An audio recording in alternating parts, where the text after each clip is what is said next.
pie crust. Now, I know a lot of you are afraid to make a pie just because you're afraid to make the crust. Lucky for me, I had a mother who gave me the perfect recipe. I'm going to share it with you today. All right. So right now, we're just going to make crust for one pie. If you want to make a pumpkin pie, or you want to make a lemon meringue, you want to make a lattice top on your pie, you just need one crust, okay? A one crust pie. So we're going to start. If you want to, I need my cup measure. Okay, this is a half a cup, but I need 1 cup of flour. So 1 cup of flour. Remember that when you use flour, there we go, don't push it down. There's a half a cup.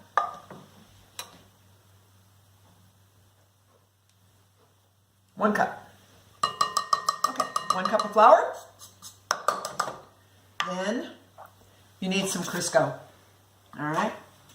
And we're going to use 1/3 of a cup of shortening. This is shortening. 1/3 of a cup. What's nice right here, it shows you. So you know exactly where to cut. So I'm going to get my knife. And I'm going to cut at 1/3 cup. Look at that. There's a little arrow right here. 1/3 cup. There you go. And what's nice about these little individual containers, you can just save it right there in the container. It's perfect. Okay. Also, I'm going to need some salt. So before I put the shortening in, I'm going to put in 1/2 teaspoon of salt. 1/2 teaspoon. Right here. You know, I've used these for so long, it doesn't even show anymore. You can tell I like to bake. Okay, 1/2 teaspoon. Put that in. Okay, not too salty. All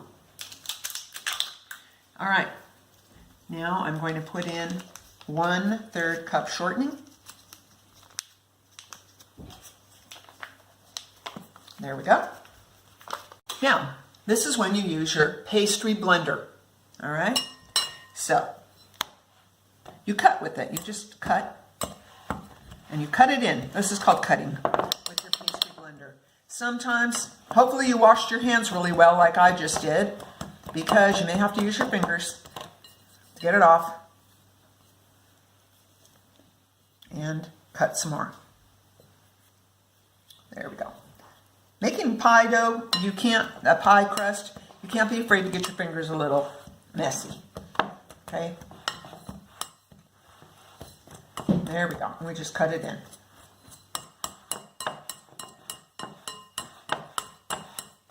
Takes a little time.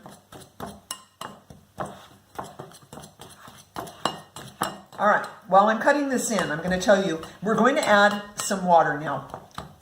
This is where a lot of people go wrong with making their pie crust. They don't have the right amount of water. And so when they try to roll out the crust, it all falls apart. It's too dry. So we need the right amount of water, and we need cold water. Okay, cold water. Right out of the tap is fine, but it must be cold. Don't use hot water. All right, now take a look at that texture. You see what that looks like? That shortening is cut into the flour perfectly. All right. Make sure it all gets in there. Okay. All right, now we're going to add our water. This is important. You need just the right amount of water. This time, we're going to use a tablespoon. All right, we're going to use three tablespoons of cold water. All right. So let's turn on the faucet. Get it going slowly. Make sure that the water is cold.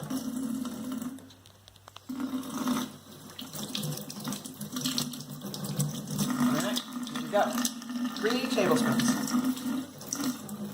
1, 2, 3. Now, of course, most of the time I actually double this recipe because many of my pies, I need a top crust and a bottom crust. So it's so simple. You just have to double. All right. Now I'm going to get a spoon.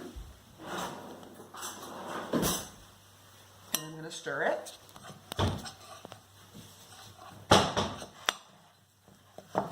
Stir in the water. You can start with the spoon, but I'm going to tell you, pretty soon you're going to be using your hands. All right. I think it's time to use my hands. Okay.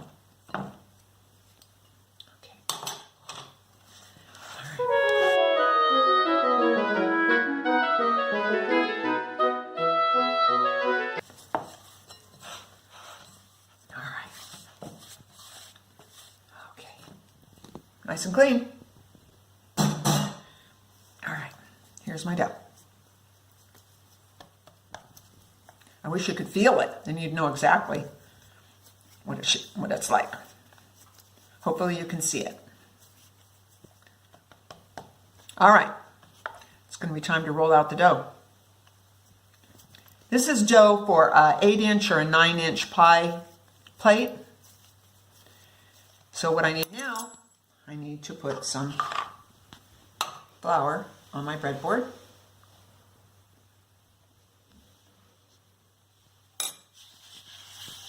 And I always take my rolling pin and roll it in there so we don't have a lot of sticking going on.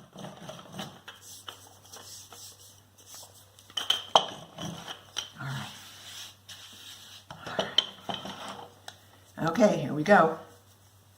So far, this hasn't taken long, has it? All right.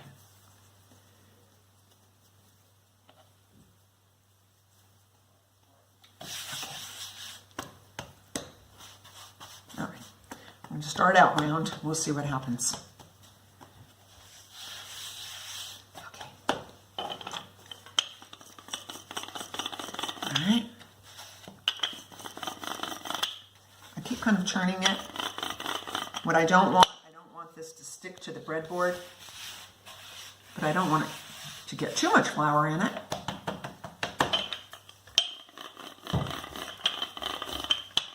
Okay.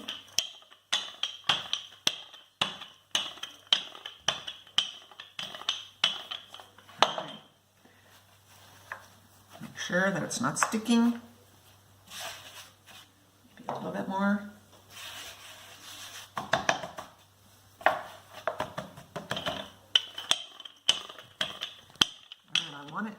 Now you see how it's not perfectly round on the edges? Okay, I'm not going to worry about it. Let me get it thin.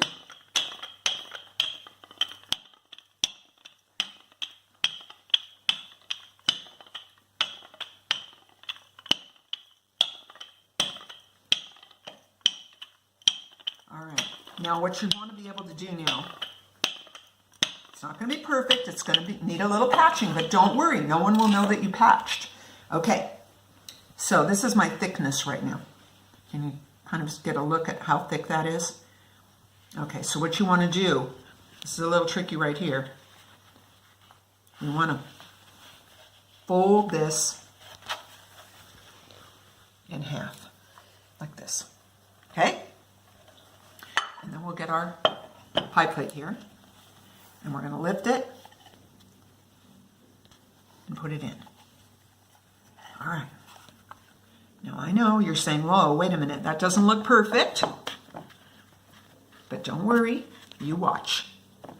You see how I just folded that little piece over a little bit?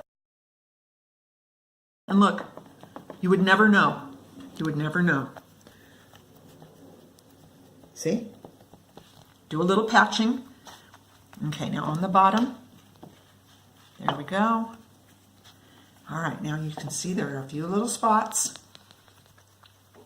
Now watch. Okay, now you're going to take your knife, okay, and you're going to trim right to the edge of the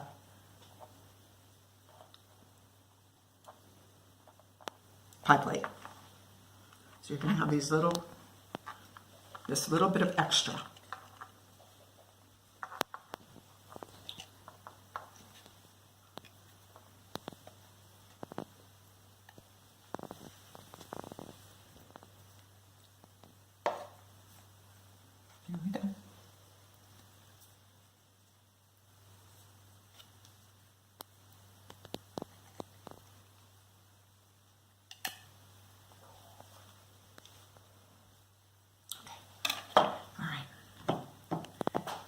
got a little bit of extra dough here.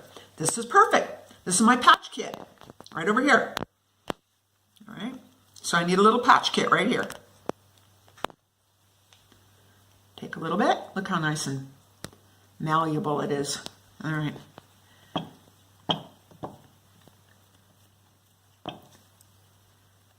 There we go.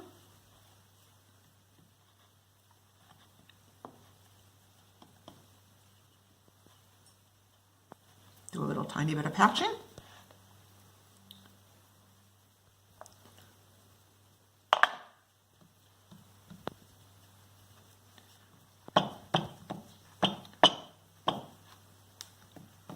It's coming together. A little area right here. I think we can just pull it together. Oh, I think that's looking pretty good. Remember, the filling is going to be in there anyway. No one's going to see that. Okay, now the edge. Okay, remember, this is for like a pumpkin pie, all right? It's just going to have a filling. It's not going to have a top. So you want your edges to look pretty. Okay, if you really don't feel very confident about doing the edge, you can always use a fork, okay? You can just go around and crimp with the fork like this, all right? You notice lots of times when you buy a pie, it looks like this, and that's very simple. Just use the prongs of your fork and go straight down, and you can do that, okay? I prefer a different method, okay? I like to crimp mine with my fingers. So, watch this.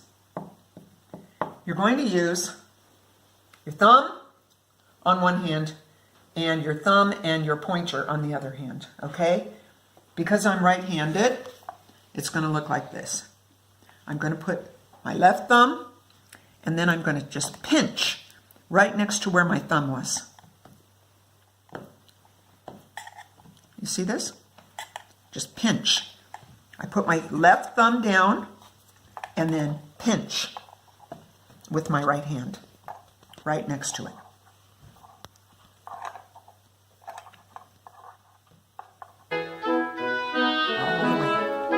All the way around. Pie crust, ready to go. And you know what? Simple to make, easy to patch, and delicious to eat. Try it at home.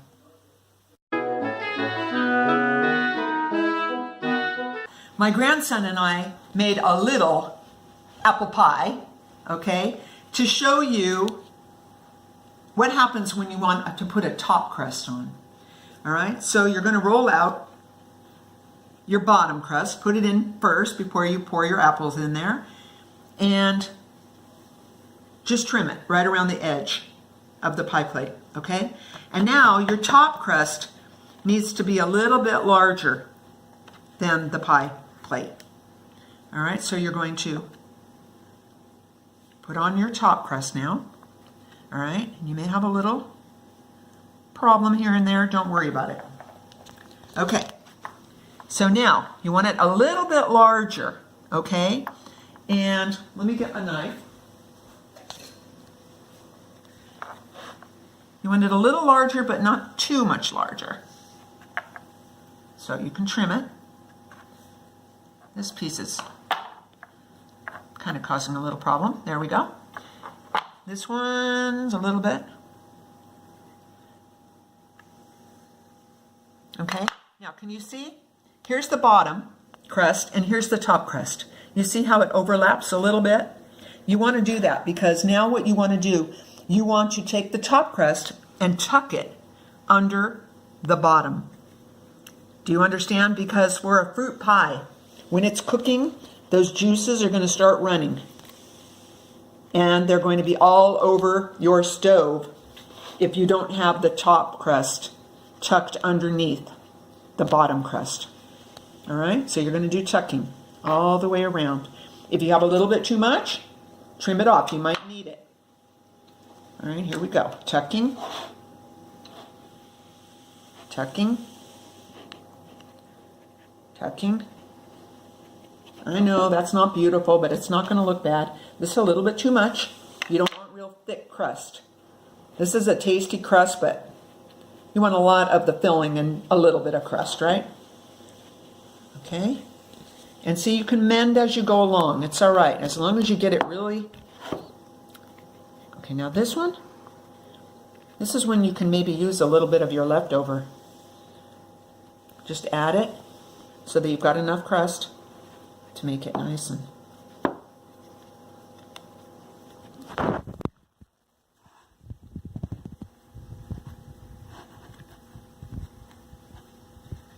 It's kind of a tiny little pie. It's a little bit interesting working on such a little pie. It'll work just the same on your large pie. Here we go. Look at that. All right.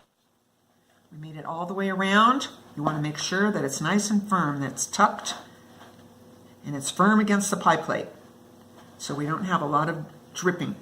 Okay, now we're going to go around and we're going to do our crimping. Remember, left thumb if you're right-handed, and right thumb and pointer. And here we go, around the edge.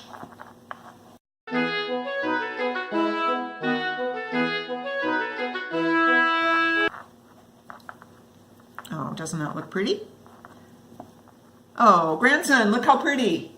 All right, now it's almost ready, but if you have a fruit pie, remember to do this. You need some escape hole, a little vent, okay, because it's going to get hot in there and there's going to be steam coming out of there, so you want it to be able to vent.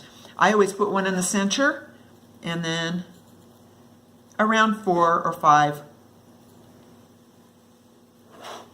around the edge like this. Open it up a little bit. Oh, there. There we go. The apple pie. It's ready for the oven. Nice job, grandson. Good luck on baking your pie.